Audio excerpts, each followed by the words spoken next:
And it's measurement, half life और उसकी measurement करने का तरीका, यानी हम हाफ लाइफ को किस तरह से मेजर कर सकते हैं। सबसे पहले तो रेडियो एक्टिविटी के बारे में हमने डिस्कस किया था कि कुछ ऐसे एलिमेंट्स हैं जो कि रेडिएशंस एमिट करते हैं। हमने फिर अल्फ़ा बीटा गैमा पार्टिकल्स जो हैं वो उनकी प्रॉपर्टीज़ भी कुछ डिस्कस की थी। तो रेडियो एक्टिविटी जो है वो का जो प्रोसेस है वो डायरेक्टली प्रोपोर्शनल है नंबर ऑफ अनस्टेबल। अब जितने अगर तो अनस्टेबल न्यूक्लियाई जो हैं, यानी जो अनस्टेबल न्यूक्लियाई हैं वो अगर तो थोड़े रह गए हैं, तो इसका मतलब है कि जो रेडिएशंस की अमाउंट है वो भी थोड़ी सी ही रह चुकी है।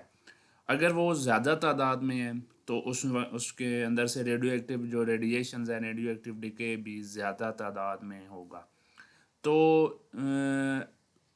टाइम कैलकुलेट करना जो है वो मुश्किल होता है कि हम जो है वो एक एलिमेंट कितने टाइम में कंप्लीट डिके हो जाएगा।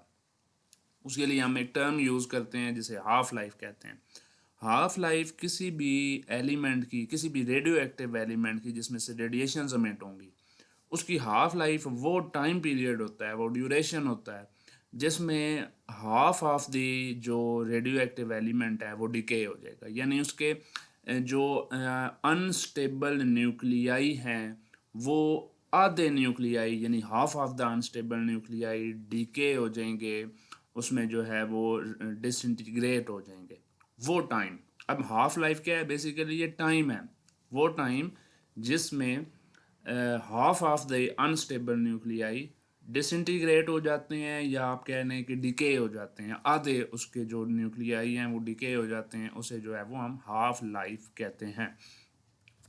अब हाफ लाइफ जो है वो निकालते कैसे हैं, और फॉर इसको यहाँ से आप किस ग्राफ की मदद से समझ लेते हैं। एक एलिमेंट की एग्जांपल ले लेते हैं, रेडियो एक्टिव एलिमेंट है रेडियम 226। अब ये जो रेडियम 226 है, इसकी जो हाफ लाइफ है वो 1620 ईयर्स है, यानी 1620 साल जो है वो इसकी हाफ भी। अब इस हाफ लाइफ का क्या मतलब है? इस हाफ लाइफ का मतलब है कि उसके अंदर जितने वो मौजूद थे अनस्टेबल न्यूक्लियाई मौजूद थे, उनमें से ये वो टाइम है, यानी 1620 सालों में से उसमें से आधे डिके हो जाएंगे, यानी half of it will be decade या डिसइंटीग्रेट हो जाएंगे दूसरे एलिमेंट्स में, अल्फा बीटा गैमा पार्टिकल्स में। तो इसे हम कहेंगे, यहाँ पे अगर आप देखें तो 1620 सालों के बाद ये नंबर ऑफ न्यूक्लियाइड्स का ईयर के साथ ग्राफ है। तो अगर यहाँ पे आप देखेंगे 1620 साल, यहाँ पे देखें अगर यहाँ पे n था, ठीक है, n नंबर ऑफ न्यूक्लियाइड यानी टोटल नंबर ऑफ न्यूक्लियाइड्स यहाँ पे थे कितने भी थे। तो यहाँ से अगर आप देखें तो ये कंप्लीट है, ये जो आपको बॉक्स नज़र आ रहा है ना, ये कंप्लीट बॉक्स ब्लू होगा, यानी यहाँ पे जितने अनस्टेबल थे वो सारे के सारे यहाँ पे।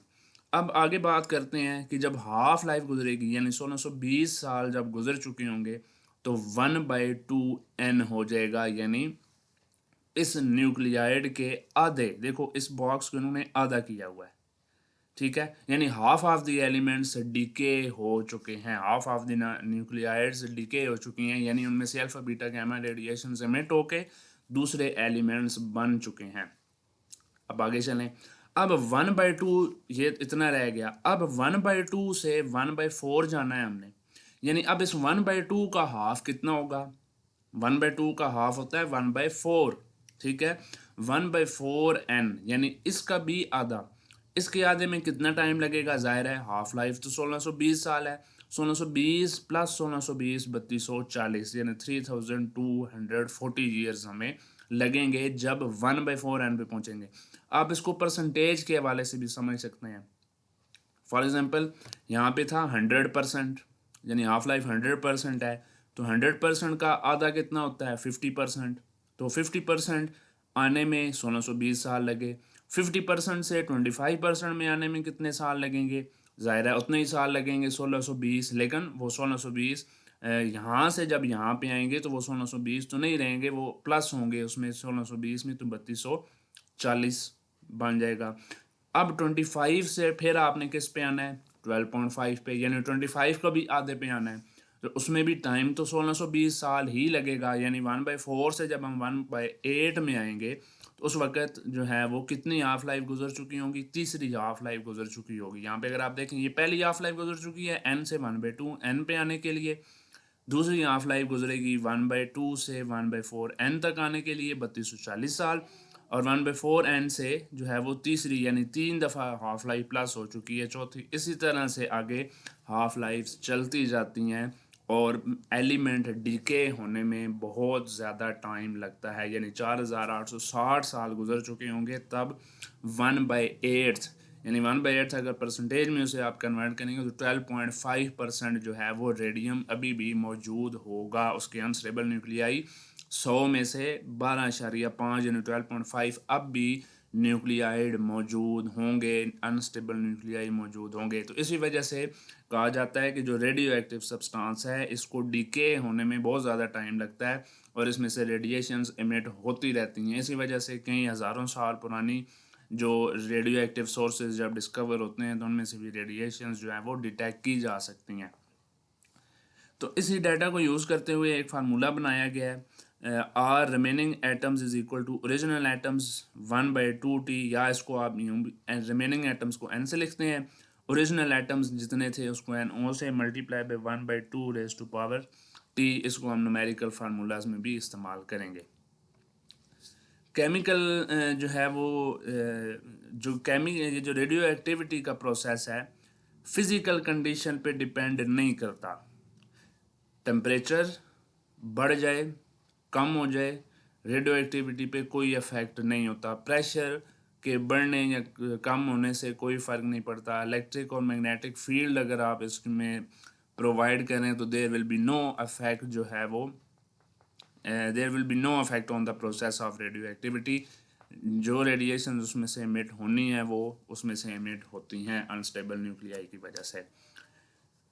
नेक्स्ट हमारा टॉपिक है radio isotopes and there uses.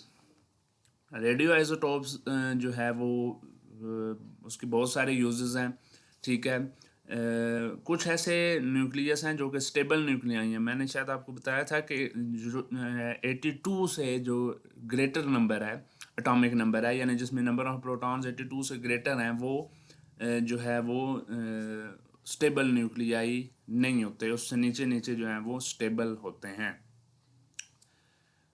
लेकिन उनको भी जो स्टेबल है और जो नॉन रेडियो एक्टिव है उनको भी हम जो है ना वो कन्वर्ट कर सकते हैं, चेंज कर सकते हैं अनस्टेबल में, उनको न्यूट्रॉन्स के साथ बम्बार्डमेंट करा के। तो यहाँ पे देखें आप, न्यूट्रॉन को बम्बार्ड कराया गया स्टेबल, ये सोडियम जो है वो स्टेबल सोडियम न्यूक्लियाइड है, यानी सोडियम का स्टेबल न्यूक्लियस है। इसमें से तो रेडिएशन एमिट नहीं होनी चाहिए, लेकिन जब हम इसे न्यूट्रॉन के साथ टकराते हैं, इसकी बम्बार्डमेंट कराते हैं, तो इसे हम आर्टिफिशियल रेडियो एक्टिविटी का नाम देते हैं। यानी जो स्टेबल न्यूक्लियाई हैं उनको भी हम अनस्टेबल करके जो है यहाँ पे हम प्रोड्यूस करवा सकते हैं। तो यहाँ पे अगर आप देखें तो नंबर ऑफ़ प्रोटॉन्स जो हैं, नंबर ऑफ़ न्यूट्रॉन्स इसमें फिर ज़्यादा हो जाएंगे। तो यहाँ पे अगर आप देखोगे तो न्यूट्रॉन इसमें ऐड हुआ तो 24 एटॉमिक नंबर जो है वो 23 की बजाय 24 हो जाएगा। एटॉमिक मास 23 की बजाय 24 हो जाएगा। अब ये अनस्टेबल जो है वो न्यूक्लियस बन चुका है, और अनस्टेबल न्यूक्लियस जो है वो रेडिएशंस को एमिट करता है और साथ में गैमा रेडिएशंस जो है वो एमिट हो जाएगी। इस प्रोसेस को आर्टिफिशियल रेडियो एक्टिविटी कहा जाता है।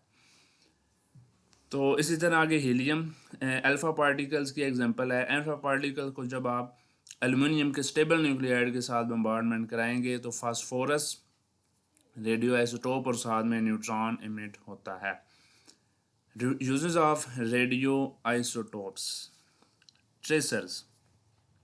Radio active tracers are chemical, इनको ट्रेसर्स के तौर पे भी मैं सादा अल्फाज में आपको बता देता हूँ कि मेडिसिन में, इंडस्ट्री में और एग्रीकल्चर में इनको ट्रेसर यानी किसी बीमारी का पता चलाना है तो उसके लिए रेडियो आइसोटोप्स का इस्तेमाल किया जाता है। यानी थायराइड ग्लैंड में जैसे कि आयोडीन 131 का इस्तेमाल यूज़ किया जाता है। इसी तरह फास्फोरस 32 जो है वो ब्रेन ट्यूमर के लिए यूज़ किया जाता है। जहाँ पे ब्रेन ट्यूमर होगा वहाँ पे ये रेडिएशंस को एमिट करते हैं, ठीक है। ट्रेसिंग के लिए यूज़ किया जाता है। इंडस्ट्री में भी यूज़ किया जाता है, जो है वो वियर एंड टीयर को चेक करने के लिए, कहाँ पे किसी फ्रिक्शन की वजह से ख़राबी है वहाँ पे भी चेक किया जाता है। और फास्फोरस 32 को जो आइसोटोप है उसको प्लांट्स की जो ग्रोथ है उनकी मॉनिटर करने के लिए भी उनको यूज़ किया जाता है। मेडिकल ट्रीटमेंट में रेडियो एक्टिव कोबाल्ट 60 कैंसेरियस और ट्यूमर सेल्स को चेक करने के लिए जो है वो यूज़ किया जाता है ट्रेसर्स को। कार्बन डेटिंग का एक प्रोसेस है। कार्बन डेटिंग जो है वो उसमें हम चेक करते हैं कि कोई किसी एलिमेंट की किसी भी चीज़ की ऑब्जेक्ट की एज को डिटरमाइन किया जाता है। अब ये जो कार्बन डेटिंग ऐसा प्रोसेस है जिसमें कार्बन डाइऑक्साइड जो है ना वो कार्बन लिविंग जो प्लांट्स हैं वो कार्बन डाइऑक्साइड को यूज़ करते हैं और वो रेडियो एक्टिव बन जाते हैं। तो जब कोई दरख्त गिर जाता है तो उसके जो उसके अंदर जो कार्बन की मिकदार है कार्बन 14 जो है वो डिके होना शुरू हो जाती है, उसमें से रेडिएशन एमिट होना शुरू हो जाती हैं। अब कार्बन जो 14 आइसोटोप है इसका उसकी जो हाफ लाइफ है ना वो 5730 साल है। यानी अगर उसके 100 न्यूक्लियाई थे अनस्टेबल न्यूक्लियाई थे तो 5730 साल के बाद गुजरने के बाद भी उसके अभी 50 न्यूक्लियाई जो हैं वो रह चुके होंगे, अभी 50 बाकी हैं। 5730 साल गुजर चुके हैं, ये 50 मैंने आपको एग्जांपल देने के लिए बताया है। अदरवाइज न्यूक्लियाई तो बहुत सारे उसमें न्यूक्लियस जो हैं वो मौजूद होते हैं। चूँकि अरबों खरबों एटम्स मौजूद हैं तो अरबों खरबों न्यूक्लियाई उसके अंदर मौजूद होंगे। मैंने आपको वैसे एग्जांपल के लिए तौर पे बताया। तो अब 5730 साल जो है ना वो कार्बन 14 की हाफ ईयर्स है, हाफ लाइफ है 5730 ईयर्स। तो अब किसी भी ट्री की एज को अब कितना टाइम गुजर चुका है और उसके अंदर कितने रेडियो एक्टिव रेडियो एक्टिव जो है वो अनस्टेबल न्यूक्लियाई रह चुके हैं, वो नंबर ऑफ एटम्स को देख के तो हम उस ट्री की जो है ना वो चेक कर सकते हैं कि इसकी एज कितनी होगी। ठीक है, तो नेक्स्ट हमारा जो टॉपिक है वो है फिशन रिएक्शन। फिशन रिएक्शन एक ऐसा रिएक्शन होता है जिसमें एक हैवी न्यूक्लियस यानी बड़ा न्यूक्लियस से मुराद जिसका एटॉमिक मास बड़ा होगा वो स्प्लिट होता है और दो छोटे छोटे न्यूक्लियस बनाता है और साथ में जो है वो न्यूट्रॉन्स एमिट होते हैं और साथ में high amount of energy release होती है। जनरल इक्वेशंस आपके सामने है। यूरेनियम के साथ एक न्यूट्रॉन जो है वो यूरेनियम के न्यूक्लियस के साथ बम्बार्ड किया जाता है, यूरेनियम 235, और साथ में जो है वो इसका यूरेनियम 236 बनता है और फिर X plus Y plus neutron.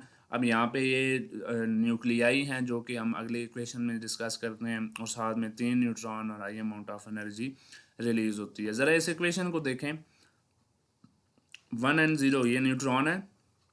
ये जब यूरेनियम 235 के साथ इसकी बम्बार्डमेंट हम कराएंगे तो बेरियम और क्रिप्टॉन बनेंगे और साथ में 3 न्यूट्रॉन रिलीज होते हैं। इसको आप यहाँ पे देख सकते हैं इस फिगर में भी। फिशन रिएक्शन में एक न्यूट्रॉन है यूरेनियम न्यूक्लियस के साथ टकराया, क्रिप्टॉन और बेरियम बने, साथ में 3 न्यूट्रॉन रिलीज होते हैं और साथ में high amount of energy release होती है। और वो हाई अमाउंट ऑफ एनर्जी जो है वो 200 मेगा इलेक्ट्रॉन वोल्ट जो है वो तकरीबन 200 मेगा इलेक्ट्रॉन वोल्ट जो है वो उसमें एनर्जी रिलीज होती है। तो यहाँ से हम देखते हैं फिशन। अब ये जो बेरियम और क्रिप्टॉन जो प्रोड्यूस हुए हैं ना ये हमारे पास फिक्शन फ्रेगमेंट्स कहलाते हैं। अब ये जो फिशन रिएक्शन है यहाँ से फिर डेफिनेशन भी आपको समझ आ गई होगी कि फिशन रिएक्शन एक ऐसा रिएक्शन है जिसमें एक बड़ा न्यूक्लियस यानी जिस तरह यूरेनियम 235 है यानी इसका एटॉमिक मास 235 है वो टूटता है और दो छोटे न्यूक्लियस में यानी क्रिप्टॉन और बेरियम में कन्वर्ट हो जाता है, साथ में 3 न्यूट्रॉन्स भी इमिट होते हैं और very large amount of energy भी इमिट होती है। अब यहाँ पे एक प्रॉब्लम है, यहाँ पे एक प्रॉब्लम ये होता है ये जो 3 इलेक्ट्रॉन्स यहाँ पे हर रिएक्शन में हमारे पास ये देखें ये 3 इलेक्ट्रॉन्स इमिट हुए हैं। अब ये जो 3 न्यूट्रॉन्स इमिट हुए हैं। अब ये न्यूट्रॉन यूरेनियम के अगले एटम के साथ टकराएगा, ये वाला न्यूट्रॉन भी, ये वाला न्यूट्रॉन भी यूरेनियम 235 के साथ उसके अगले एटम के साथ टकराएगा, ये न्यूट्रॉन भी इसके अगले एटम के साथ टकराएगा। अब इस न्यूट्रॉन जैसे ही बम्बार्ड करेगा इसके ऊपर, इससे मज़ीद 3 न्यूट्रॉन्स प्रोड्यूस होंगे, साथ में क्रिप्टॉन और बेरियम प्रोड्यूस होंगे। अब ये जो न्यूट्रॉन है ये फिर अगले यूरेनियम, तो ये एक फिशन चेन रिएक्शन बन जाता है, और इस चेन रिएक्शन की वजह से very large amount of energy release होती है, जो कि एक्सप्लोजन की फॉर्म में होती है, यानी धमाके की फॉर्म में होती है। तो हमें तो यूज़फुल एनर्जी बनानी है, हमें तो जो है वो डिस्ट्रक्शन के लिए एनर्जी नहीं चाहिए। तो हमें फिर यहाँ पे फिशन चेन रिएक्शन कराना पड़ता है, और उसको हम जो है ना कंट्रोल्ड फिशन रिएक्शन कहते हैं। कंट्रोल फिशन रिएक्शन ऐसा रिएक्शन होता है, यहाँ पे ये एनिमेशन अगर आप देखेंगे, ये यहाँ पे देखो, ये न्यूट्रॉन आया, ये छोटे न्यूक्लियस बने दो, और साथ में 3 न्यूट्रॉन्स बने। अब ये जो 3 न्यूट्रॉन है यहाँ पे अगर देखें, ये 3 न्यूट्रॉन है, इन्होंने अगले यूरेनियम 235 के साथ, इसने भी अगले 235 के साथ, इसने भी अगले 235 के साथ रिएक्ट करना है। रिएक्ट करने की वजह से 3 मज़ीद न्यूट्रॉन एमिट होने हैं। तो ये अगर चेन रिएक्शन चलता रहेगा, तो उस सूरत में हमारे पास very very large amount of energy release होगी। Very very large amount of energy release होने की वजह से जो है वो अनकंट्रोलेबल एनर्जी, जब उसको कंट्रोल किया जाता है किस तरह से, कि ये जो 3 इलेक्ट्रॉन्स इमिट हुए हैं, न्यूट्रॉन्स इमिट हुए हैं, इसमें से 2 इलेक्ट्रॉन्स जो हैं वो उनको एब्जॉर्ब करवा लिया जाता है। कैडमियम के रॉड्स होते हैं उन पे, उनको जो है वो एब्जॉर्ब करवाया जाता है, और जो एक इलेक्ट्रॉन्स है उसको फर्दर रिएक्शन के लिए यूज़ किया, न्यूट्रॉन जो है उसको फर्दर रिएक्शन के लिए यूज़ किया जाता है, और इस तरह से कंट्रोल्ड फॉर्म ऑफ एनर्जी को हासिल कर लिया जाता है। तो इसे हम कंट्रोल्ड फिशन रिएक्शन कहते हैं। नेक्स्ट आ जाए न्यूक्लियर फ्यूजन के ऊपर। न्यूक्लियर फ्यूजन एक ऐसा रिएक्शन है जिसमें दो छोटे जो न्यूक्लियस हैं वो आपस में ये जो है वो कंबाइन करते हैं, लाइट न्यूक्लियाई कंबाइन करते हैं आपस में, और एक बड़ा न्यूक्लियस बना देते हैं। तो इसे न्यूक्लियर फ्यूजन रिएक्शन कहते हैं।